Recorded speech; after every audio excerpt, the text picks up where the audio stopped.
Eleazar asks, and Abraham answered, "Could men be persuaded by one born from the dead?" So ask yourself, what would this look like surface today?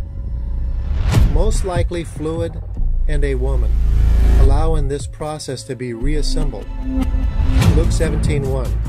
But the Lord said to his apostles, this would be inconceivable, unless first the offenses against men enter in, and woe unto him through whom they come.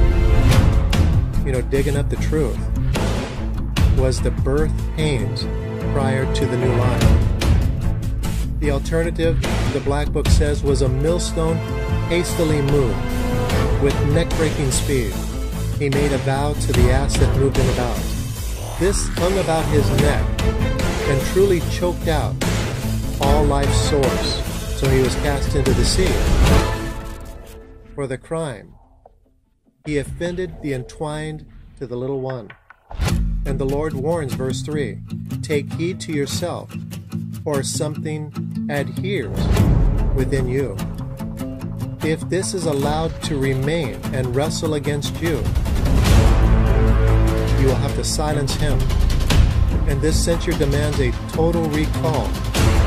The Greek for trespass against you means a part of you or a piece of something within is in error. For this entity to repent, there must be a change in mind, giving the true you charge of the head to your household. The forgiveness defined is found in the refiner, on a foundation that all were appointed to be processed through. The woman and the little one of water. This would have brought you to completion.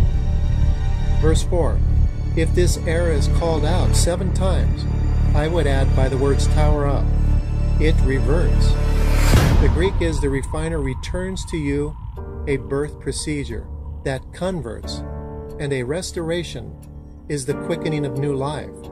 Your thoughts become lined up, and your way is in agreement to what was always the one and only way.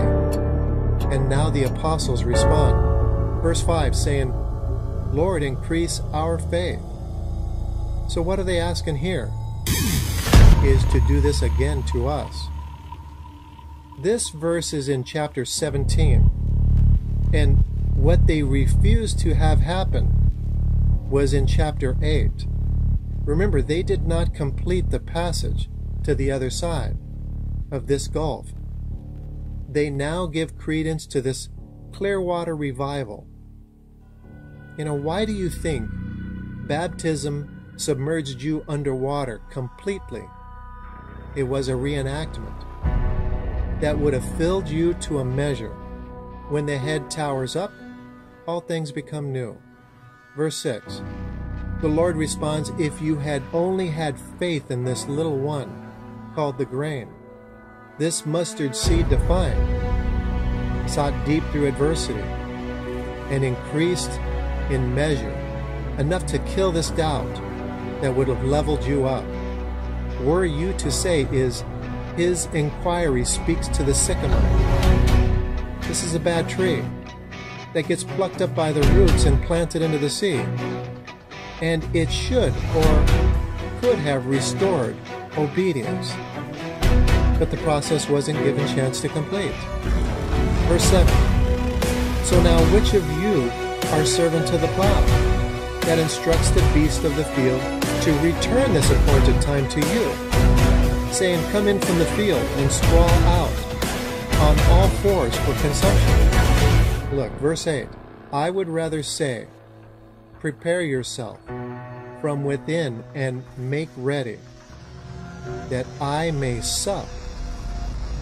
And when I am restored to full measure, in the end, you will be invited. Now, why does this sound familiar? Listen close. For the first and last time, you are invited to cross that bridge to the collective. Revelations 3:19. As many as I love, I rebuke This word in the Greek means I've convinced. And through adversity, chastise this loathsome part, making the next step to cross over to the other side easier. Be zealous, therefore, and repent is to move hastily with jealousy towards this waxed old entity and reach the other side of this bridge. You will have a heart by this change of mind that is returned and restored and renewed unto you. You can see the fracture on the bridge that is before you now. The hammer struck once, and this was restrained for a moment. The second strike shatters this password, and the door closes forever. Verse 20. Listen to this close. Behold, I stand at the door and knock. If any man hear my voice and open the door, I will enter in and consume by this fluid, and you will be filled to a measure. When water enters into the womb, it feels the fight against it, and only love for the life he carries sustains it, that where I am, you may be also. He with me, the verse says. This was the house prepared for you. This is food that I provided to my family for years. I want to now share it with you. I hope you'll share it with a friend. If you like it, I'll provide more. Thank you for listening, and God bless you.